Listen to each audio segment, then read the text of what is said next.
Just one more hour until reinforcements, aka me, arrive to save the day. But until then, keep your eyes on the highway and keep on trucking with Jimmy Mack on Road Gang Radio, y'all. Amen to that, Lindsay. And she will be here a little bit later on because she's busy, man. She got things going on. She's recording a podcast, as a matter of fact. Probably going to drop in around 9:30. Perfect. LaRue will be joining us then, by the way. The dash cam video from a triple fatality crash in Southern California on Tuesday has been released following the arrest of the young truck driver for potentially driving under the influence. Many of you have already seen it. On October 21st, you know the story. It was in Ontario, California. It left 3 people dead and 4 injured. The 21-year-old truck driver has not been named, but is currently in police custody on suspicions of driving under the influence of drugs. 4 semi-trucks and 4 other vehicles were involved in the crash, including one vehicle that burst into flames.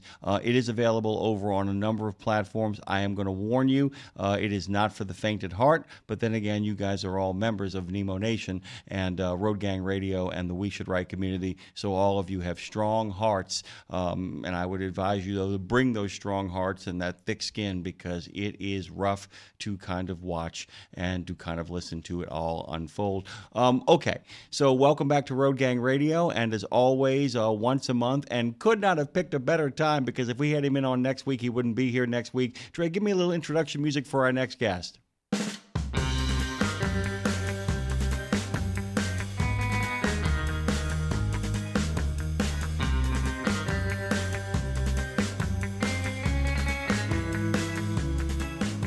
Thirteen mockingbirdtoys.com is the place to go. 1313 Mockingbird KS in the Book of Face. Over on the gram of Insta, it's 1313 Mockingbird KS, of course being for Kansas. And then on the Tube of You, you can actually see them as well. You can find out what Terry sounds like and looks like. You only know what he sounds like from this show. Mockingbird Lane Toys at Mockingbird Lane Toys on YouTube. Of course, it's our favorite small business owner. And, the fangs are always free where the fun is at 1313 Mockingbird Lane. Our good friend Terry Taylor joins us. Happy season to you, my friend. Good morning. It's the best time of the year, always. It really is. And we'll get to how business is going in a little bit, but I want to know how the action's going on over there. There's a lot of stuff percolating over on social media. You got a lot of groovy things happening. What is going on with T-Town? Terrifying Terry Taylor. Oh, just the usual Halloween shenanigans, you know. I started doing October scavenger hunts now, where I plot things around downtown Lawrence and let people come and find them and put spooky things in bags for people, and try and do fun things that cheer everybody up this October season. That's cool. Okay, so by the way, this is a different thing. Like if I were to ask you in July, you know, what is an average day like? And every time you came on the show in like, you know, May, June, July, August, you'd be like, why do you open the show with that? This is the one time a year. Can I be like, what is an average day over the course of this week, the one that just concluded, and the upcoming week? What does it look like? And you can give us any of those days, but it must be busy, busy, busy, because while you're trying to run a business, you're also trying to run events simultaneously. Just give us a couple of examples. Sure. Well, generally I've been starting my mornings, we're doing a Halloween pop-up bar across the street, which, you know, I know your listeners know from last month when we kind of talked about it. So I spend them, I get up, I don't know, usually 5:30, 6 a.m., run over there, do about an hour and a half of maintenance, because, you know, when you involve spooky things, food, and drinks every day, things get messed up. So there's always a lot of maintenance to do over there, like, you know, props get knocked over, things get just moved around. So I go and just kind of do all that stuff. Then I come to the store, do all my book work. Then I plot out my scavenger hunts for the week, Halloween specific scavenger hunts. And then I try and film fun videos for Halloween. And then once we open the doors, it's been great. There's been people coming in with costumes already. We had a Frankenstein in the other day, some Ghostbusters, people who are just like, you know what? I drove from Springfield, Missouri. We weren't going to be able to come around, you know, actual Halloween week. So we just, as a family, wore our Ghostbusters outfits just for you. drove 2 hours, and they're shopping in the store on a Wednesday in full Ghostbusters garb. And we have a lot of fun stuff like that happen in October where people, it's like we're their tiny excuse for them to do spooky season a little longer or a little earlier. And it's super fun. We laugh a lot here. We talk about horror movies a lot during the year. And last night, Liz and I went to a place called Powell Gardens in Kansas City, which is like a botanical gardens. But during the last 2 weeks of October, they do a thing called the Dark Forest, where they bring in this. They're a Kansas City-based troupe called Quixotic, but they're world-renowned. They get flown. They're kind of like the next Cirque du Soleil. I just massacred that name. Sorry. Cirque du Soleil. But Soleil, yeah. Sorry, I was talking we went to the Dark Forest last night, and of course spent hours just talking, so my voice is kind of hoarse. But they do this Quixotic does this encompassing forest. You walk, it's about a mile long, where it's like performance art and installations and spooky people running around, but it's not a haunted house. It's much more it's like Sleep No More. It's a happening. It's like Sleep No More. It's the very definition. Yeah. It's a haunted happening is a good way to kind of think about this stuff. We actually had them on the show a couple of years back, by the way, when we had a weekend show. Oh yeah. We used to have, I don't know if you know this, Terry, when we did the weekend show, every year we would have the 5 biggest haunted houses in the United States on the show. We just don't have any, our new format doesn't allow us the time. We picked you. You know, I'm not being, I mean, it's the truth. But we used to have on the 13th Gate, we had on the Sleepy Hollow experience, and a number of more upgrade experiences as well, too. I mean, you're right, though. What you're talking about, by the way, is, and I know you, because you do these kind of events as a small business owner, but also as an event planner, and Lindsay talks about this all the time, how you have to do the same thing we do, is that we often sit there in admiration for the logistical magnificence of a situation while at the same time trying to be swept away with what they call the suspension of disbelief. It's hard to suspend your disbelief when you're in deep admiration for how did you get this pumpkin patch in the middle of all of this stuff, you know? Yeah. Well, I was a concert promoter for 30 years, and I booked 100 capacity shows to 40,000 seater arena stadium shows. So I'm very familiar with the production aspects, what it takes to put on a very specific big event with, I mean, they have fire, and I mean, it's crazy. But yeah, the first year we ever went, like 4 years ago, we're walking through, and all I did was analytically analyze, like, how did they get power to have these, like, I just couldn't wrap my head around how they were producing it in the middle of a forest. And it was great. But now, 4 years in, I just go, I enjoy the ride, just enjoy the experience. And it's really nice because when I'm out at places like that, people I get a lot of like, you're the toy store guy, or you're 1313 Mockingbird Lane. And it's so funny.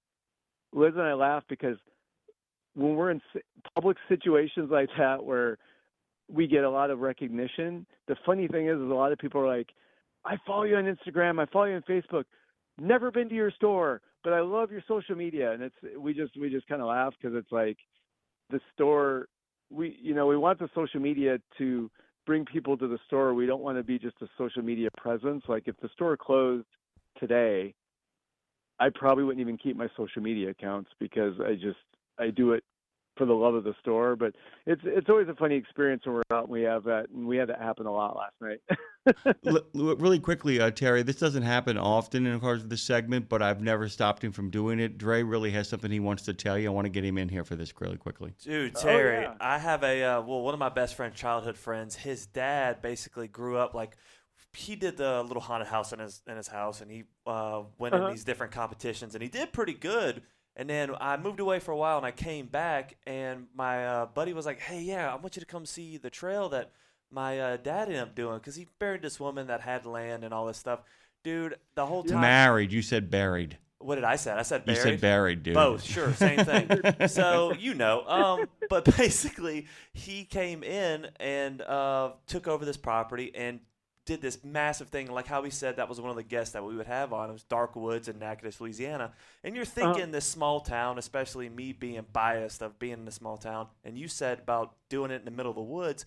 I'm sitting there being like, all right, listen, dude, who did you bribe? Who did you bring in? Like, you didn't do this. And it was all him, and it's extraordinary. Wow. And it's just sitting there thinking, how did you drop the temperature on his bridge to make it feel so eerie when it's in the middle of, summer or something? Yeah. So the fact that the things that they can do with just little to nothing to work with, but at the same time, the creativity is amazing. Yeah, and Terry, I wanted to kind of bring that point up as well really quickly back at you, is that it's a great reminder for everybody out there that when you experience those kind of things, whether it's at the store, whether it's at a haunted house, it really is great to be mindful from time to time and remember somebody cared enough about your experience to take the extra step to really put the sealant in the vision. And you do that a lot, don't you? I mean, there are little tiny things you do around the store just to make sure the experience is perfectamundo, right? Oh, no, I mean, for me, Liz and I worry about the store experience for our customers more than we do about the sale. We want things to be fun and perfect. And there's even things I'll be doing sometimes, and Liz will be like, I don't know, like if I'm in a rush and I have a checklist of like little things I want to get done before we open if we're doing an event.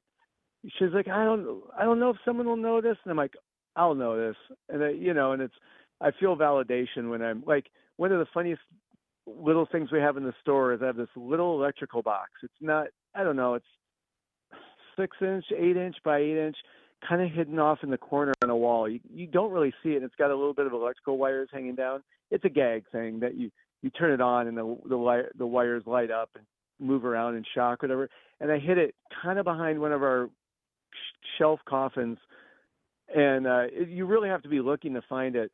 And I'll always have, every once in a while, I'll hear someone turn it on, and it gets a laugh every time. And it's like, but you have to be looking, and people are always like, that is so great. I'm like, I know, I didn't think anyone would ever see it or find it, but it makes me smile inside every time I hear it kind of go off when someone does actually look around the back of it and see it. Well, I'll tell you this, too. I had a friend of mine once said, and this was something that really landed with me, and it's something that will land with a lot of our listeners out there. There are things that you do that people never see, they can feel. And I never knew what he meant by that until it finally happened. The idea that it's like some people, my great uncle, God rest his soul, he lived to 100. And I tell you, man, his pocket square always matched his tie. I did not notice it until like the 20th time I went out with him. Once I noticed it, I knew it, in the sense that I knew it before I noticed it. I could feel it. And there's stuff that kind of gets lost there. I wanted to ask you a question about our listeners for a second here. Since you started doing this segment with us, since you noticed so much as a former promoter, we had a guy, Showtime, a lot of these guys drive trucks for musical events. And they were all talking about what it takes to set up a venue from the moment you arrive to the moment the people hit the stage. Do you see the trucks now as well too? I know you see a lot of the strings and you see a lot of the machinery behind the equation, but do you see the trucks more now since you started doing this show, or have you always seen them? Oh, I mean, no, I always have, because generally, as a music promoter, once the bands load in, one of the main concerns that if the drivers are with good bands and us, is to make sure the driver gets to his hotel room and his day room so he can get rest, showered, and because essentially the drivers, and we've talked about this for years in the music business, is that the drivers are like the gatekeepers for the bands. I mean, essentially, after the show, the bands get in their bunks, go to sleep, and and they're putting their essentially trust that they're getting the point A to point B. And it's great because even though I'm not in the music, I'm not booking shows anymore. I'm right across the street from the Granada Theater, and they have a little parking lot that bands have to park their semis and buses in, and it is a treacherous turn to get in there. And the venue has shows every other day, and I see bands, parking their production semis or buses in there, and that takes, and no joke, customers even remarked about it, how much skill it takes to get in, and it's a tight turn to get in there and park. But then while the bands are loading in, the drivers always come into our store, and we just hang out and talk shop. And a lot of them will recognize me. They're like, "You look so familiar," and I'm like, "Yeah, I mean, I was a music promoter forever." And they're like, "Were you in Iowa City, like 15 years ago with Seether or something?" Because the drivers, they don't just do one band. They just go from gig to gig to gig to gig. And it's really cool. A lot of them, we will recognize each other even 20 years later. It's pretty awesome. Yeah, and like I said, if we often hear stories about these truck drivers who have a small business that ends up getting rewarded by the people that they drive for. Often Yeah. will get big bonuses at the end of the day, and it's a great confirmation of that. And you're absolutely right, because I don't know if you know this, we do a lot of work with Truckers Against Trafficking, because those guys figured out the best way to stop human trafficking on the highway was actually put Oh the people gosh. who keep their eyes out everywhere, who literally have their Yeah. heads on a swivel and can recognize. And by the way, Yep. how many times has a truck driver saved the talent from an unruly group of kids? Or, from Oh, somebody sure. who wanting to get backstage. I mean, they are the first line of defense. And I can't imagine on some of these bigger haunted houses that some of these guys who they have to bring in, sometimes Teamsters, sometimes owner-operators, sometimes working for companies, but how many times has somebody, who has actually, been there from beginning to end, made a difference in maintaining the safety or the integrity of the institution, whether it's a concert venue or a haunted happening, as we are now going to call them Yep. from this point moving forward, because Yep. we're artistes here. Okay, I just wanted to take a moment to kind of ask that question here. Let's talk Oh about yeah. No. what is to come, because we're not going to get a chance to talk with you next week. So let's talk about all of next week, because I have to imagine that you guys treat Halloween the same way New Orleanians treat Mardi Gras. It ain't a one-day event. It's been building already. But what is to come? Things to come. What's going on? Well, next week, most of our stuff next week is at the back end, because Liz and I do work other jobs, so we're at the hospital the first couple days of the week. The store's still open, but we're just not here. But once we return, our big things next week, we're doing our annual costume contest for the first time ever. We're doing 2 days in a row. We're doing it Thursday and then Halloween on Friday. We usually just do it one day a year, but this year, just with Halloween landing on a Friday, because we're usually not lucky enough for it to be on a weekend, we're like, let's do it 2 days, because we usually get a lot of traffic, and I don't mean like sales traffic, but I mean like people popping in to show us their costumes, and we take a picture, and we generally do about 400 people where we take a picture of their costume. Liz and I narrow it down. We spend about a week narrowing it down to about 5 costumes, and then we let the internet decide over a week where people vote. And then we give them $100 prize package from the store, plus Jayhawk Trophies, which is like a independent trophy shop here in Lawrence. Every year they make us an absolutely stunning, amazing trophy to give to the winners. And this year they did this amazing metallic trophy that's like, I don't know, 28 inches tall with a Frankenstein at the top. It is just beautiful. They went above and beyond this year, and they don't ask for anything. Like when we started doing the costume contest 8 years ago, like the second year in, they're like, hey, we just want to do this for you. You're doing something fun for the community, and they donate their time, and every year the trophy gets bigger. It gets like more intricate. It gets more. I mean, you can just tell that they spend a lot of time. And then, kind of the cherry on the top for us is the children's downtown trick or treating on Halloween. It goes from 5 to 9. It does. I've heard anywhere from 7 to 12,000 people. I guess it just kind of depends on the weather, but we give away about 4,000 to 5,000 pieces of candy every year. You stand out. The kids go down one side of downtown where we're located, and down the other side. And we just stand out. We dress up. We stand out. We give everyone candy till it runs out, which usually in about 2 hours it's gone because it's such a huge volume. But we get to really engage with the kids and the families, and it's really super important to Liz and I, because one, we don't have kids. Two, the house we have, which is an amazing old house from 1862, we live on a block that the first 2 years we own the house, we don't get one trick-or-treater, period. Not even like a straggler. And we used to just decorate the house, as you can imagine. We're like, oh, we have this old house now, like go all out. Nobody to appreciate it. So we just take all that energy and just put it into Halloween here at the store for the kids. And it's just really important for us that people get a little bit of scare, a little bit of fun, and a lot of candy on Halloween. First of all, God bless you. We got a phone call we're going to get to here in a second. I think you're going to really enjoy this. Our friend Chowder is calling about Dead Weird. But I also wanted to tell you that if you didn't do what you did for Halloween, but you still were the same person that you are, I would be heartbroken if you couldn't get your butt down here in the city of New Orleans. As you can imagine what Halloween here is like. The neighborhood that we are in has a giant, not a block party, it's an Esplanade party. We are on Esplanade Avenue, which is the route between City Park and the French Quarter, and it's canopied in oaks, and they have a gigantic Halloween costume contest down right across the street from one of New Orleans' best restaurants and one of its safest, most friendly trick-or-treat neighborhoods. The neighborhood is so popular that a lot of kids who come from poorer neighborhoods where the parents worry about them, this neighborhood put out the word and basically said, bring your kids, park on the fringe of the neighborhood, come on in, be respectful, and we will load everybody up. It's one of those full-size candy bar neighborhoods, if you know what I'm talking about. And they embrace the hell out of it.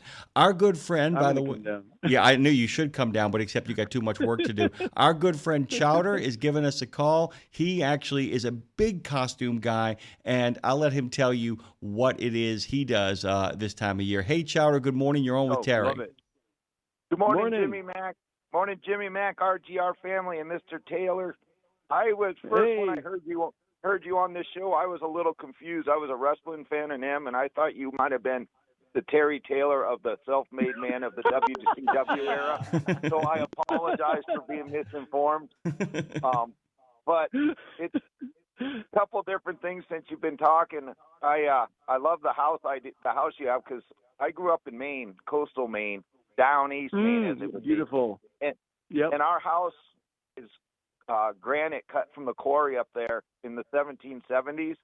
And there was actually 2 deaths in the family. Our great-grandparents died in there, and they still lived in that house, spiritly, and you would see them rocking in chairs. So we always decorated our house, and that was kind of cool.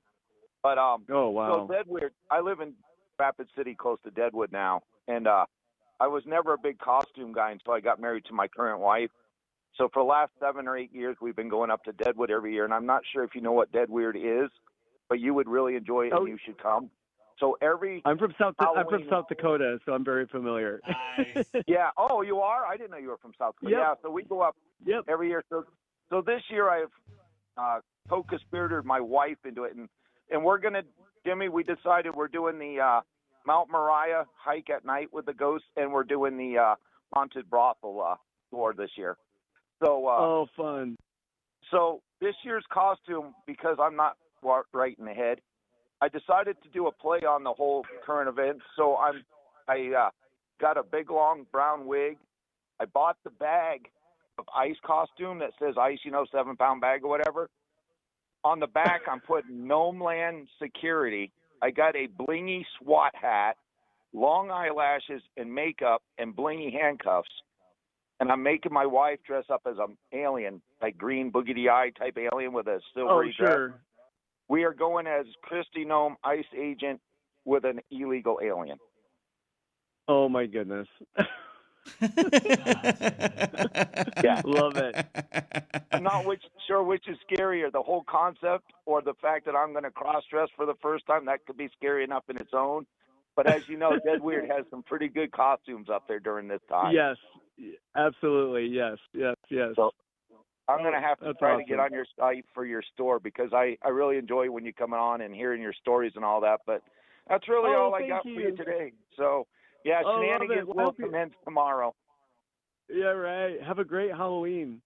Thanks, you too. You guys have a good weekend. Love you guys. Thank you so much, man. You too. By the way, Terry, I've actually he's actually sent me pictures of him costuming at Dead Weird. I have sent them to you. So when you get off the phone with us here over in Nemo Land, you can actually open up your phone, and you will have 5 pictures of our good friend Chowder dressed to the nines for a little touch of dead weird, just to give you a sense of this man is I love it. put his money where his mouth is. Okay, we've only got a few more minutes left here with Terry Taylor of 1313 Mockingbird Toys and Terry's terrifically terrifying toys segment here. Anything moving over at the store? Is anything selling? Any people making requests and hard requests for stuff? Anybody buy any more thing stuff? By the way, it's all about Terrifier currently. Still, they're just pumping out the Terrifier merch for your listeners who may not be familiar. He's the new evil clown slasher that's just made an absolute splash in the horror community the last couple of years. But yeah, I mean, they're just putting out 4-inch figures, 6-inch figures, 12-inch figures, his sunflower glasses, enamel pins. It's just, I think Liz and I joke, we're like, it's going to be a Terrifier Christmas. Anything Terrifier has been really popular and just gaining more steam since we're Halloween. And then Terrifier 3 was kind of Christmas based, so we're heading into Christmas. And then also a new line of the shock rock band Guar. They just had a really awesome line of action figures come out. And each figure comes with a part of their dead singer, the singer that died, 5 or 6 years ago. And they're still an active band. They got a new singer, but he was just really renowned in the music industry. He was something else. So each figure comes with a piece of him, and the final piece with his head in it is literally just a canister of red goo with his head in it. So you have to dig through the goo to finish him to get the piece. And so those have been really, really popular too. And they're really good looking figures that look just like the members. I mean, they turned out so much better than I thought they were going to. So those have been kind of the 2 hot items in spooky season right now. And I'm sure that'll bleed into Christmas season too. So those have been the good things.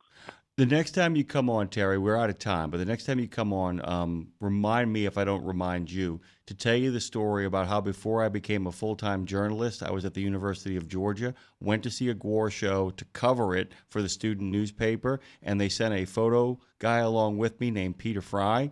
He and I went to it together, and because of what unfolded at that wild, raucous event that involved also a fire extinguisher that deprived oxygen from the front 2 rows of the audience, remind me to tell you how that forged a relationship where we ended up in country for Reuters news service actually covering actual combat.